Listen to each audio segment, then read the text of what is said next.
Welcome back to the channel. So in the last video we have discussed about HTML, its functioning and some important concept. So आज का agenda या बोलूँ तो आज का topic है फर्स्ट स्ट्रक्चर ऑफ HTML। तो आज के वीडियो में पहले हम सीखेंगे स्ट्रक्चर ऑफ HTML, दूसरे में आएगा आईडीई ऑफ वेब डेवलपमेंट। तो कौन सी आईडीई हम यूज़ करेंगे वेब डेवलपमेंट के लिए वो हम दूसरे पॉइंट में डिस्कस करेंगे। और थर्ड पे आएगा टैग्स। टैग्स क्या है HTML में और उसका यूज़ कैसे करते, और कुछ बेसिक टैग्स भी जानेंगे और उसमें एक छोटा सा प्रोग्राम भी देखेंगे, tags of HTML and its association. तो ये 3 पॉइंट हम आज डिस्कस करेंगे। पहले नंबर पे आएगा स्ट्रक्चर ऑफ HTML, सेकंड पे आएगा आईडी ऑफ वेब डेवलपमेंट और थर्ड पे आएगा tags of HTML and its association. तो आते हैं फर्स्ट पॉइंट पे, स्ट्रक्चर ऑफ वेब डेवलपमेंट। तो स्ट्रक्चर मतलब क्या? स्ट्रक्चर मीन्स फ्लो या बोलूँ तो वेब डेवलपमेंट का ढांचा। तो वेब डेवलपमेंट में 3 पार्ट्स है। फर्स्ट फ्रंट एंड डेवलपर जो कि काम करता है HTML, CSS और जावास्क्रिप्ट। बेसिकली डिज़ाइनिंग का जो भी काम रहता है वो फ्रंट एंड डेवलपर करता है। सेकेंड पे आता है back end developer. Back end developer कौन रहता है? रिएक्ट जेएस, एंगुलर जेएस या PHP। बैक एंड मतलब जो कि डेटाबेस भी संभालता है और वो कुछ हद तक फ्रंट एंड भी देखता है, लेकिन बैक एंड मोस्टली डील करता है पीछे, मतलब बैक एंड के इस पे जो कि डेटाबेस में डील करता है। उसके बाद आता है full stack developer. Full stack developer कौन रहता है? जो कि फ्रंट एंड और बैक एंड दोनों पे डेवलप कर सकता है, मतलब कि HTML, CSS, जावास्क्रिप्ट आ गए, रिएक्ट जेएस, एंगुलर जेएस और PHP। मतलब front end plus back end is equal to full stack developer. अब सिंपल बात करते हैं वेबसाइट डेवलपमेंट की। तो वेबसाइट डेवलपमेंट का स्ट्रक्चर है, तो वेबसाइट डेवलपमेंट का स्ट्रक्चर है first HTML, CSS second, JavaScript third. तो इतने करने से आपकी वेबसाइट बन जाएगी। लेकिन अगर आपको वेबसाइट द मोस्ट डिफरेंट बनानी है तो डेटाबेस की मदद से कर सकते हैं, मतलब कि PHP, रिएक्ट जेएस एक्सेट्रा। तो ये तो था स्ट्रक्चर के बारे में। अब आते हैं IDE, integrated development environment of web development. So IDE, simply called as a editor. An IDE is a software application that provides comprehensive facility to computer programmer. तो डिफरेंट लैंग्वेज की डिफरेंट IDE है, जैसे कि C की IDE है turbo, C++, CPP की भी वही है और भी बहुत से हैं। लेकिन वेब डेवलपमेंट के लिए हम यूज़ करेंगे ऑल इन वन IDE, जो कि आज के ज़माने में द मोस्ट फेमस है। मैं इधर लिख देता हूँ कौन सी है वो IDE।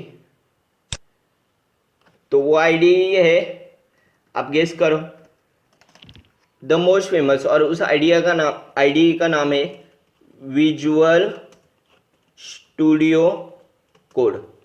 तो विजुअल स्टूडियो कोड उसका नाम है। इसे बहुत से लोग VS कोड के नाम से भी जानते हैं, visual Studio code. So if you will be thinking VS Code ही क्यों? So talking about its advantages, तो इसका पहला एडवांटेज है एडवांटेजेस ऑफ VS Code। तो इसका फर्स्ट एडवांटेज आता है एक्यूरेट कोडिंग।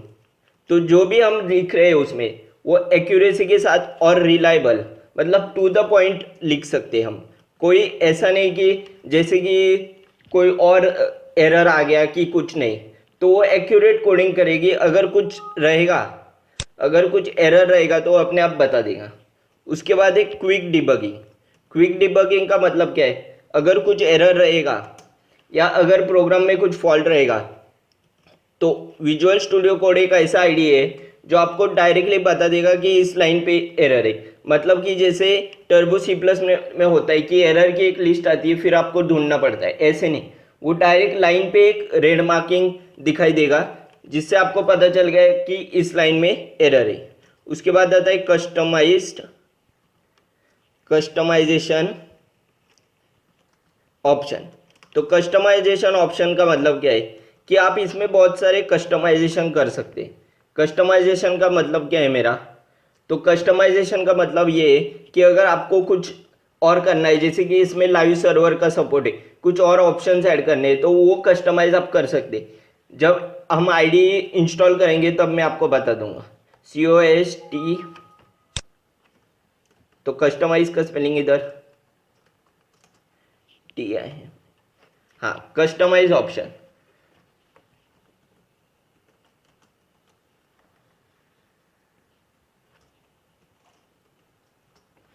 Customise option.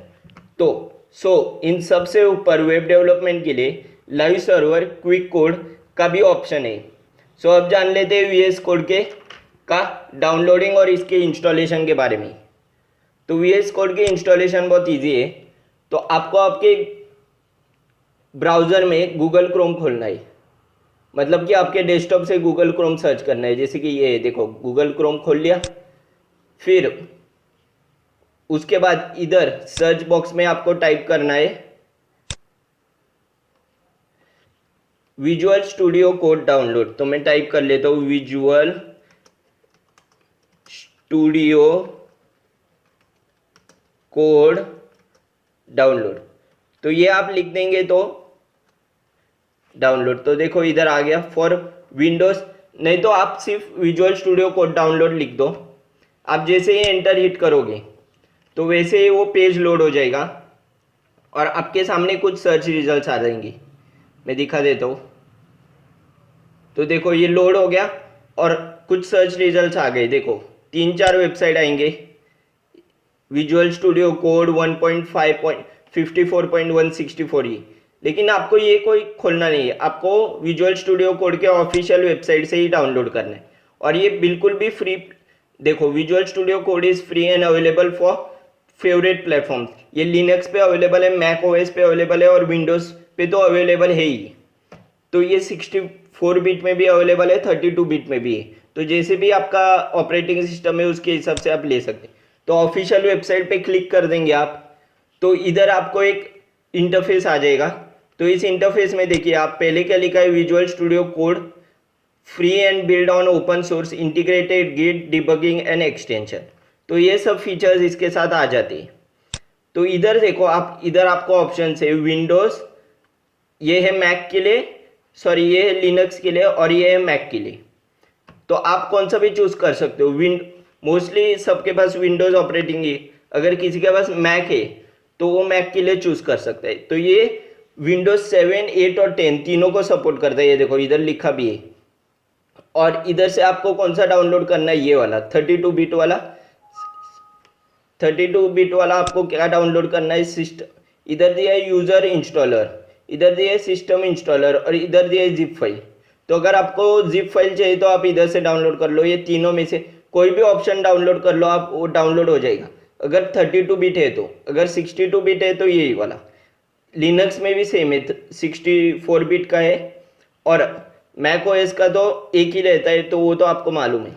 उसके बाद डाउनलोड करने के बाद नीचे आ जाओ, तो इधर जैसे कोई नया फीचर आता है या कुछ भी अपडेट होता है तो इधर आपको दिखाई देगा।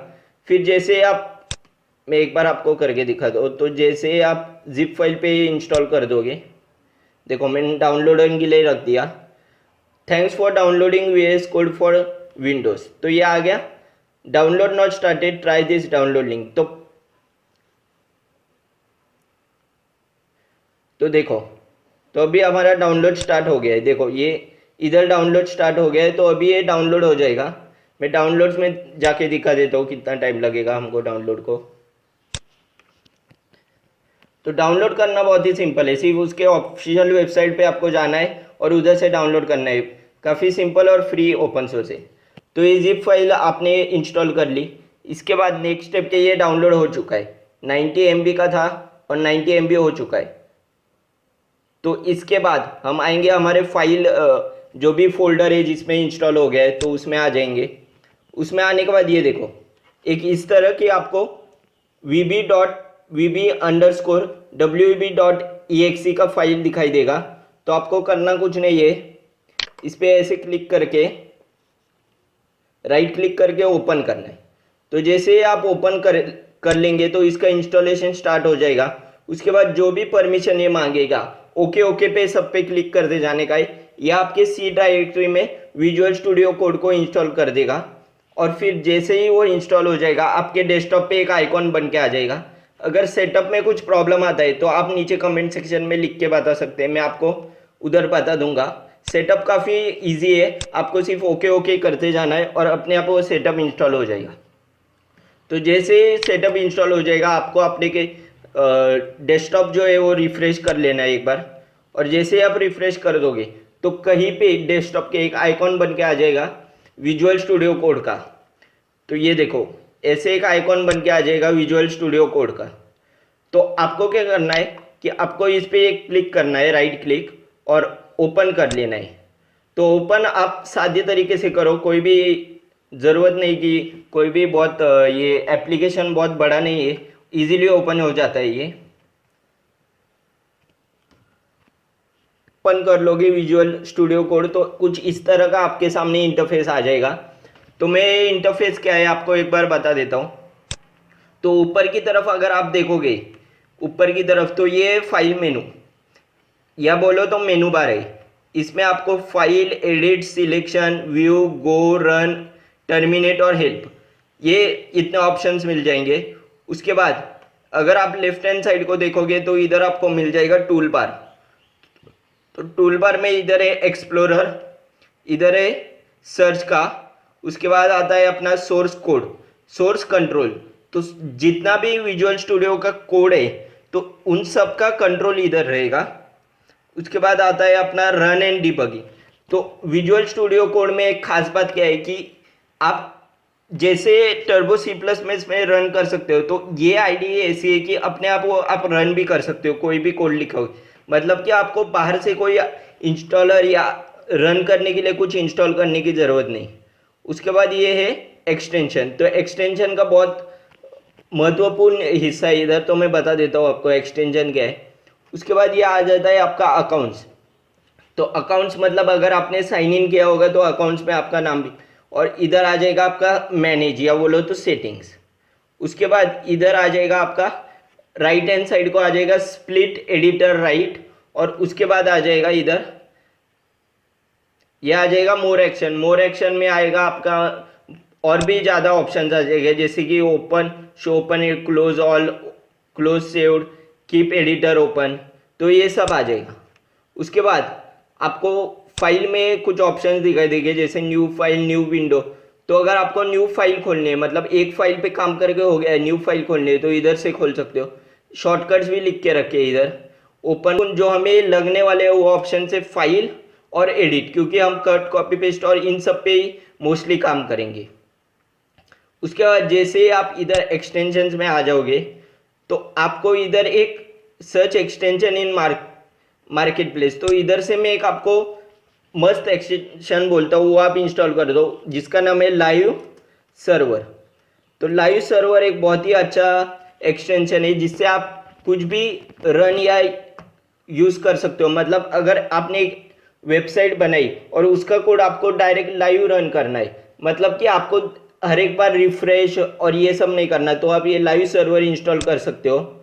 तो ये देखो इधर से आप launch development local server with live reload feature and static and dynamic page, तो ये इसका फ़ायदा है। इधर से आप ये इंस्टॉल कर लो, बनाओ, जैसे कि आपको जिसमें सब स्टोर करना है, मतलब कि जो भी आप HTML में करोगे तो उसमें स्टोर करोगे। तो इसके लिए मैंने एक फोल्डर बनाया VS।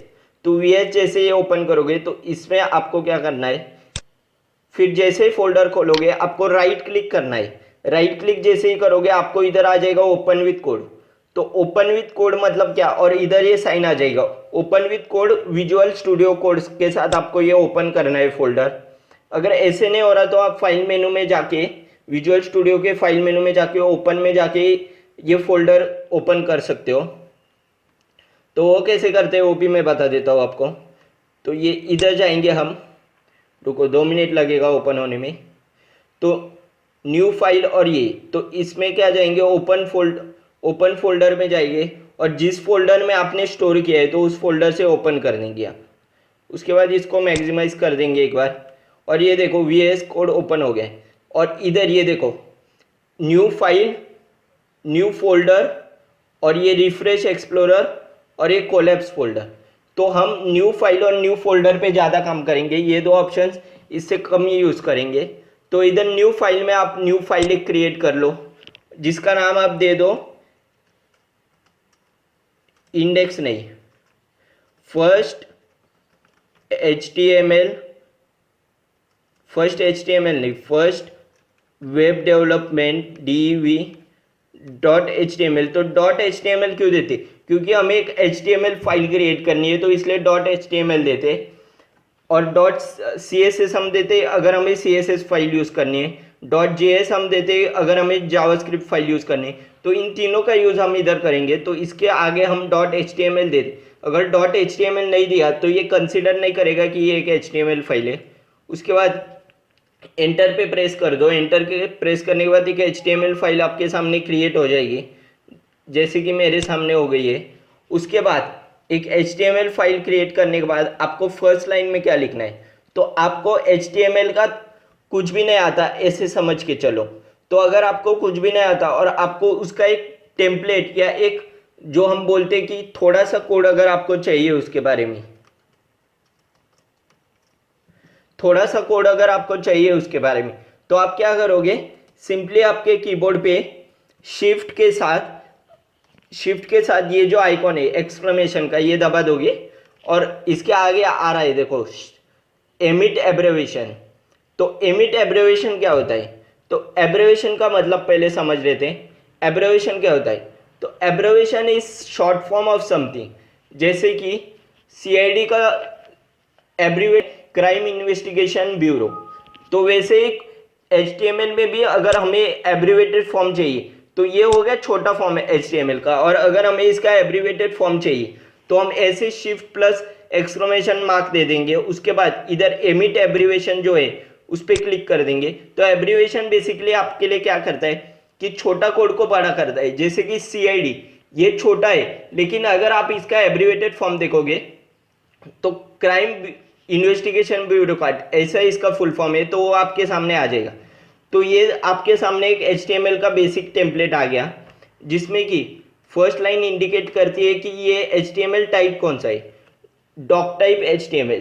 तो ये जो डॉक टाइप है एक्सक्लेमेशन डॉक टाइप HTML, तो ये इंडिकेट करता है कि एक HTML5 डॉक्यूमेंट है, जो कि अपना लेटेस्ट वर्जन है HTML5। उसके बाद आता है HTML लैंग्वेज। तो कौन से लैंग्वेज में ये HTML हम लिख रहे हैं? तो इधर बाय डिफॉल्ट EN रहता है। EN मतलब इंग्लिश लैंग्वेज में ये HTML कोड है। उसके बाद हेड आता है, तो ये कुछ टैग्स है HTML में, जैसे कि हेड HTML टैग है, हेड टैग है, बॉडी टैग है, H1 टैग है, H6 टैग है, P टैग है, A टैग है और IMG। तो HTML टैग क्या रहता है? HTML टैग के अंदर हम HTML की पूरी बॉडी लिख सकते हैं। जो भी वेब डेवलपमेंट के लिए हमें डिज़ाइन करनी है तो वो हम HTML में लिखते हैं, और इसलिए हम HTML टैग यूज़ करते हैं। उसके बाद हेड टैग में क्या रहता है? तो हेड टैग में मोस्टली जो भी लिंक्स रहेंगे, जो भी अगर हम CSS लिखेंगे तो CSS के लिए एक लिंक हम जोड़ देंगे इसमें, जिससे कि HTML फाइल और CSS फाइल कनेक्ट हो जाएगी। तो वो सब हम लिखेंगे हेड में। और उसके बाद आता है टाइटल। तो टाइटल में क्या रहेगा? तो टाइटल जैसे कि इसका नाम है टाइटल, तो टाइटल में मोस्टली HTML का टाइटल रहेगा, जैसे कि इधर डॉक्यूमेंट है इसका टाइटल है। तो जब भी हम वेब पेज रिलोड करेंगे तो सबसे ऊपर टाइटल दिखाई देगा, जो कि डॉक्यूमेंट दिखाई देगा इस केस में। और उसके बाद आता है अपना बॉडी टैग। बॉडी टैग में मोस्टली क्या लिखते हैं? जो भी बॉडी है, मतलब कि अगर हमें कुछ भी लिखना है, मतलब this is my this is my ST education, ऐसे लिखता हूँ मैं। तो जो भी हमें पैराग्राफ या कुछ भी अगर लिखना है तो वो हम बॉडी टैग से लिखेंगे। हेड और टाइटल में वो नहीं आएगा। टाइटल में सिर्फ उसका टाइटल आएगा, हेड में लिंक्स आएंगे और बाकी सब बॉडी टैग में आएगा। जो कि बॉडी टैग का टैग हम ऐसे लिखते हैं, ब्रैकेट खोल के उसमें बॉडी लिख के फिर से ब्रैकेट बंद करते हैं, और उसका एंडिंग टैग हम दे देते ऐसे। उसके पहले हम स्लैश एक बार लगा देते हैं और फिर बॉडी बंद कर देते। वैसे ही सब टैग्स का देखो, HTML भी इधर चालू है इधर बंद हुआ है। हेड टैग भी इधर चालू है इधर बंद हुआ है, टाइटल टैग तो उसके सामने ही बंद हुआ है। तो टैग्स लिखने का तरीका ऐसे है कि अगर हम पी टैग लिख रहे हैं, पी टैग ऐसे लिखा, और वही मैं बोल रहा था कि विजुअल स्टूडियो में ये फीचर है कि अगर आप एक टैग लिखो, जैसे कि आप ओपनिंग टैग लिखो तो ये हो गया ओपनिंग टैग, तो जैसे ही आप ये ओपनिंग टैग बंद करते हो क्लोजिंग टैग अपने आप लग जाता है। तो ये कुछ फीचर्स है, जैसे कि टेम्पलेट बोला मैंने, शिफ्ट प्लस एक्सक्लेमेशन दबाए तो टेम्पलेट आ जाएगा। वैसे ही कुछ फीचर्स है HTML वेब विजुअल स्टूडियो में, जिसकी वजह से ये नंबर 1 अभी एडिटर बन चुका है। तो उसके बाद आता है H1 और H6। तो H1 और H6 क्या है? तो H1 टैग देखो आप, H1 टैग में आप जो भी लिखोगे तो वो सबसे बड़ा, क्योंकि फर्स्ट पोजीशन का है तो वो सबसे बड़े में आएगा। H6 में जो आप लिखोगे वो सबसे छोटे में आएगा। तो इसके बारे में देखेंगे हम, प्रोग्रामेटिकली भी देखेंगे, तो तभी मैं और समझा देता हूँ। उसके बाद पी टैग, तो और एक टैग है ये वाला पी टैग। पी टैग क्या होता है? इसमें हम पैराग्राफ लिख सकते हैं mostly. P stands for paragraph. उसके बाद IMG है। IMG टैग क्या है? IMG टैग है जिसमें हम इमेज लगा सकते हैं। तो हमें अगर किसी भी फोल्डर से एक इमेज लगानी है हमारी वेबसाइट पे, तो IMG टैग में लिख सकते हैं IMG SRC। IMG मतलब इमेज, SRC मतलब उसका सोर्स। और इसके साथ और भी मेनी मोर से which we will discuss whenever necessary. तो अब जो हमने टैग्स देखे 2-3, तो उसके बारे में बात कर लेते हैं। पहला टैग तो है HTML टैग। तो आप जान ही गए कि HTML टैग क्या होता है, जिसमें कि HTML डॉक्यूमेंट हम लिख सकते हैं। डॉक टाइप आपको मालूम है कि कौन सा टाइप का डॉक्यूमेंट है, HTML की कौन से वर्जन का है, तो वो इधर स्पेसिफाई कर देंगे हम। तो ये HTML5 का डॉक्यूमेंट है। उसके बाद हेड टैग में हम लिंक्स प्रोवाइड कर सकते हैं। कोई भी देखो इधर भी एक लिंक है, तो ऐसे HTTP और ये सब लिंक्स है। उसके बाद टाइटल में आ जाएंगे। टाइटल में कुछ तो टाइटल डालेंगे, जैसे कि अभी मैं इधर चेंज कर देता हूँ और इसका टाइटल दे देता हूँ HT एजुकेशन। तो इसका टाइटल मैंने दे दिया HT एजुकेशन। तो इसका टाइटल जब मैंने HT एजुकेशन दे दिया, तो अब मैं दिखा देता हूँ, Ctrl+S से सेव कर लेंगे इसको और ये दे देंगे। देखिए जब इसको हम ओपन कर देंगे, पीछे जाके जिस फोल्डर से खोला था उसमें जाके ओपन कर देंगे,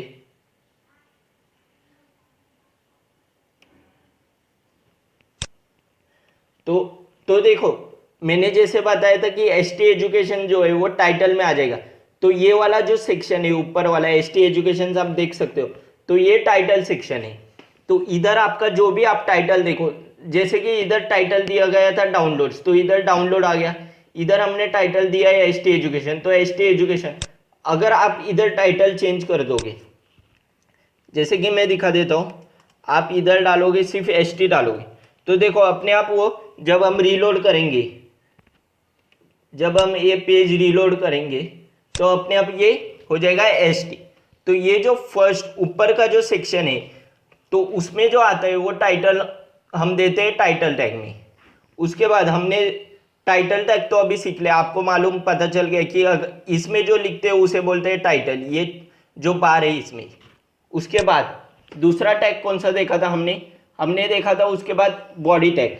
तो बॉडी टैग में हम पूरा बॉडी लिखते हैं, जो भी हमें लिखना है उसमें, जो भी डिस्प्ले करवाना है, जैसे कि इमेज रहेगा, कुछ भी रहेगा। वेबसाइट में आपने देखा है कि मेनू बार रहता है, नेव बार रहता है, वो सब आ जाएगा बॉडी टैग में। तो वो धीरे धीरे हम सब समझेंगे। अभी के लिए 2-3 टैग्स देख लेते हैं। उसके बाद आएगा हमारा H1 to H6। तो मैंने बताया था H1 to H6 टैग्स रहते हैं। तो H1 टैग में लिखेंगे हम पहले, तो इसके बाद ये क्लोज ऑटोमेटिकली हो जाएगा। तो H1 में लिखेंगे वेब डेवलपमेंट। तो सब में मैं एक ही लिख के दिखा रहा हूँ, और आपको इसके बाद जब मैं रीलोड करके दिखाऊंगा तो आपको समझ में आएगा H2। तो H1 से H6 तक टैग है, H1 H2 H3 H4 H5 H6 development DEVELOP।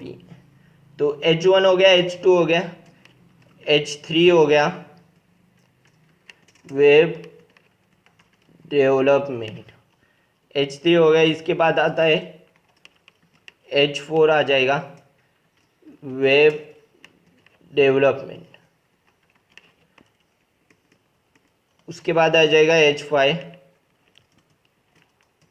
तो सब में एक ही किस्म का क्यों लिखा है मैंने, ताकि आपको डिफरेंस पता चले कि H1 और H6 में डिफरेंस क्या है, हर एक फॉर्मेट के साथ क्या हो रहा है।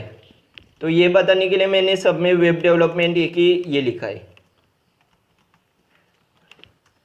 तो H1 to H6 हमने लिख लिए और उसका क्लोजिंग भी हो गया है। उसके बाद जैसे ही हम ब्राउज़र पे जाएंगे, रुको, हम ब्राउज़र पे जाएंगे और जैसे ही हम रीलोड करेंगे तो देखो क्या आ गया, इधर वेब डेवलपमेंट आ तो गया है, लेकिन सब में आप देखोगे तो फॉर्मेट फॉन्ट साइज एक नहीं है। आप H1 में देखोगे, देखो पहला क्या है, H1 है। तो अगर H1 में देखोगे तो फॉन्ट साइज क्या है, बड़ी है। उसके बाद H2 लिया था, H2 में देखो उस H1 से थोड़ी छोटी हो रही है। H3 में उससे थोड़ी H2 से और छोटी हो रही है। H4 में H3 से और छोटी हो रही है। H5 में उससे छोटी और H6 में बहुत छोटी। तो यही डिफरेंस है H1 टू H6 में। तो ये टैग्स है। H का मतलब क्या है, H का मतलब हेडिंग और 1 का मतलब है first heading. First heading, second heading, third heading, fourth heading, fifth heading. तो जैसे ही नंबर कम होते जाएगा उसका फॉन्ट साइज भी कम होते जाएगा। तो नंबर 1 का जो फॉन्ट साइज है वो सबसे बड़ा रहेगा। उसके बाद 2, 3, 4, 5, 6। तो इसके लिए मैंने एक ही लिया है ताकि आपको समझ में आए कि डिफरेंस क्या है। तो H1 टू H6 आपको समझ में आएगा कि फॉन्ट साइज में उनके फ़र्क है और उनका डिस्प्ले का तरीका भी डिफरेंट है। उसके बाद आएंगे अभी थर्ड टैग। कौन सा देखा था, थर्ड टैग हमने देखा था पी टैग। तो पी टैग क्या रहता है, पी टैग सिंपली रहता है पैराग्राफ टैग। तो ये एंक्लोज और क्लोज हो गया। तो पी टैग में हम क्या लिखेंगे, कुछ तो फॉर्मेट लिखेंगे हम। This is a educational website, please visit once. तो इसमें हमने कुछ तो लिख दिया पी टैग में, पैराग्राफ टैग है ये। तो जैसे ही हम ये डिस्प्ले कर देंगे ब्राउज़र पे, इधर जाएंगे और रीलोड कर देंगे तो इधर एक पैराग्राफ आ गया नीचे, this is a education website, please visit once. तो इसका फॉर्मेट आप बोलोगे एक ही है। हाँ, तो पी टैग में P1 P2 ऐसे नहीं रहता, वो सिर्फ हेडिंग टैग में रहता है। तो इसमें जो आप देख रहे हो तो ये एक ही फॉर्मेट का है। अगर आपको चाहिए तो आप ये बड़ा कर सकते हो with the help of CSS, आप डिजाइनिंग कर सकते हो। वो भी हम देखेंगे, आगे के वीडियो जो आएंगे उसमें देखेंगे। उसके बाद ये तो हो गया H1, H2, H3, H4, H5, H6 और इस ये हो गया पैराग्राफ। उसके बाद आते हैं अपने दूसरे टैग के बारे में जो कि है ए टैग। तो ए टैग के बारे में मैंने बताया नहीं, तो ए टैग क्या है, तो a tag also called as anchor tag. तो एंकर टैग में जो भी हम लिखेंगे वो एज अ लिंक रिप्रेजेंट हो जाएगा। ए टैग के बाद और एक आता है एचरेफ। ए के अंदर आता है एचरेफ इज इक्वल टू, अगर हमें कोई भी लिंक देनी है, मतलब कि इधर हम हैश लिख देते और इधर हम एच टैग, ए टैग क्लोज हो गया, उसके बाद होम दे देते। तो देखो अभी क्या हो जाएगा इधर, तो ये हमें एक लिंक प्रोवाइड कर देगा। जैसे कि ये देखो home tag as a link provide हो गई हमें। तो ए एच रेफ मतलब एंकर एच रेफ के अंदर जो भी लिखेंगे हम वो एज अ लिंक डिस्प्ले हो जाएगी। मतलब कि आप कुछ कुछ वेबसाइट पे देख लो, नेवबार रहता है उसमें होम, अबाउट अस और ये रहता है। तो जैसे ही आप कोई भी किस पे भी क्लिक कर दोगे तो वो दूसरे पेज पे रिडायरेक्ट होता है। तो किस तरह से रिडायरेक्ट होता है, वो इस तरह से कि ए एच रेफ में हम कुछ डालते हैं, अब ये रिडायरेक्ट नहीं हो रहा क्योंकि हमने इधर कुछ लिखा नहीं, तो इधर कुछ लिखना पड़ेगा। मतलब कि ए एच रेफ इधर हैश की जगह कुछ तो लिखना पड़ेगा कि किधर वो रिडायरेक्ट हो रहा है। तो अगर इधर हम डालेंगे कि index.html, तो जैसे ही हम होम पे क्लिक कर देंगे वो पेज अपने आप index.html पे रिडायरेक्ट हो रहा है। तो अभी हमें कुछ रिडायरेक्ट नहीं करना है, तो हम हैश दे देंगे। तो ये एज अ लिंक हमें डिस्प्ले हो जाएगी। इधर देखो ये सब पैराग्राफ और एंकर है, इसमें हम लिंक नहीं दे सकते, लेकिन ए एच रेफ जिसके भी आगे हम दे देंगे वो एज अ लिंक डिस्प्ले हो जाएगी। उसके बाद अभी कौन सा टैग आ जाता है, अभी इसके बाद आ जाता है IMG टैग। तो IMG टैग जैसे मैंने बोला था, हम IMG टैग के साथ src यूज़ करते हैं, जैसे ए टैग के साथ href यूज़ करते हैं लिंक डिस्प्ले करने के लिए, img के साथ src यूज़ करते हैं हम इमेज डिस्प्ले करने के लिए। जैसे कि हमारे पास अगर एक इमेज रहेंगे तो हम इसमें इमेज का सोर्स कोड देंगे, जैसे कि img.png, तो इमेज का फॉर्मेट दे देंगे इधर img.png। तो इधर हमारे पास कोई इमेज नहीं है, तो जब हम इमेज देंगे तो मैं दिखा दूंगा, और फिर ऐसे कर देंगे और फिर जो भी इमेज है वो डिस्प्ले हो जाएगी। इसमें जो भी इमेज है वो ब्राउज़र पे अपने आप दिख जाएगी जब हम रीलोड कर देंगे। अभी तो कोई इमेज नहीं है तो दिखाई नहीं देगी। तो इस तरह से ये 2-3 टैग्स है जो हमने आज देख लिए। बाकी के टैग्स जब भी आएगा वो टैग तो भी तभी मैं आपको टैग समझा दूंगा whenever necessary। अब टैग्स में भी टाइप्स है, तो टैग्स में भी टाइप्स है जो हमें जानना बहुत ज़रूरी है। तो कौन से टाइप्स के टैग्स है वो हम अभी जान लेते हैं। तो पहला टैग जो है वो है पेयर्ड टैग। तो पेयर्ड टैग क्या रहता है? A tag is said to be paired if the text is placed between a tag and its companion tag. तो ये जो H1 है ये एक पेयर्ड टैग है। क्यों? क्योंकि जब ये खुलता है, place between a tag in its companion tag, H1 एक टैग है जिसका कंपेनियन टैग है उसका क्लोजिंग टैग। ये देखो, ये क्लोजिंग टैग जो है इसका कंपेनियन टैग है। तो अगर एक टैग में क्लोजिंग टैग और ओपनिंग टैग दोनों रहेंगे तो उसको हम बोलेंगे paired tag. In paired tag the first tag is referred to as opening tag and the second is referred to as closing tag. जैसे कि H1 एक पेयर्ड टैग है, HTML एक पेयर्ड टैग है। क्यों? क्योंकि इसका ओपनिंग और क्लोजिंग दोनों टैग है, इसलिए इनको बोलते हैं पेयर्ड टैग। उसके बाद दूसरे नंबर पे आता है unpaired tag. An unpaired tag does not have a companion tag और closing tag. Unpaired tag are always known as singular stand alone tag. तो अनपेयर्ड टैग को हम ऑलवेज सिंगुलर या स्टैंड अलोन बोलते हैं। जैसे कि ये img टैग है तो ये सिंगुलर टैग है, इसका कोई क्लोजिंग टैग नहीं है, इस पे ओपनिंग टैग है लेकिन क्लोजिंग नहीं, तो ये हो गया अनपेयर्ड टैग। तो इसमें हम क्लोजिंग हमेशा लगाते नहीं, तो ये अनपेयर्ड टैग हो गया। उसके बाद आता है formatting tag. We manage the size of font, underline part of text, make the text bold etcetera by using the tag like font ULD। तो ये जो टैग है, ऐसे टैग, फॉन्ट टैग बोलो या कोई भी टैग बोलो, तो ये जब हम यूज़ करते हैं तो इनको हम बोलते हैं फॉर्मेटिंग टैग, क्योंकि ये हमें फॉर्मेटिंग के लिए यूज़ होता है। फॉन्ट क्यों यूज़ करते हैं? फॉन्ट की साइज डिफाइन करने के लिए, तो इसलिए इनको बोलते हैं हम लोग फॉर्मेटिंग टैग। उसके बाद आता है page structure tag. Describing title, head, body etcetera are part of page structure tag. They are part of the basic HTML page and are not directly affected the formatting of text। तो ये HTML, head और title tag जो है ये आ जाएंगे page structure tag, क्योंकि ये हमें स्ट्रक्चर प्रोवाइड करने में यूज होता है। पेज का स्ट्रक्चर कैसे दिखेगा तो इसके लिए हम ये टैग्स यूज करते हैं, तो इसके लिए हम इसको पेज स्ट्रक्चर टैग बोलेंगे। और लास्ट में आता है कंट्रोल टैग। तो form tag, script tag, radio button etcetera जो हम बाद में देखेंगे उनको बोलेंगे control tag. This tags are use to manage content and manage external script और library. All form tags like input text box, drop down box, radio button. तो form tags क्या होता है? आपने कुछ वेबसाइट पे देखा रहेगा, कॉन्टैक्ट फॉर्म रहता है, बराबर। कॉन्टैक्ट फॉर्म के नीचे एक बॉक्स बना रहता है, तो वो जो टैग्स है जिसमें वो बॉक्स बना है उसको हम बोलते हैं कंट्रोल टैग्स। क्यों? क्योंकि वो कंट्रोल मैनेज करता है फॉर्म का, या बोलो तो वेब डेवलपमेंट का। तो ये तो था HTML के बारे में, टैग्स के बारे में, उसके स्ट्रक्चर के बारे में और उसके IDE के बारे में जो कि है VS कोड। तो आई होप कि आपको इधर तक समझ में आ गया रहेगा। कुछ समझ में नहीं आया तो आप कमेंट सेक्शन में पूछ सकते हो मेरे से। इधर तक आए हो तो लाइक, शेयर और सब्सक्राइब। हाँ, तुम देख रहे हो, तुम नहीं, जो नए हैं वो ग्रे कर दो बटन को और बेल आइकन को ऑल पे कर दो। तो thank you for watching this video and do support the channel. Thank you.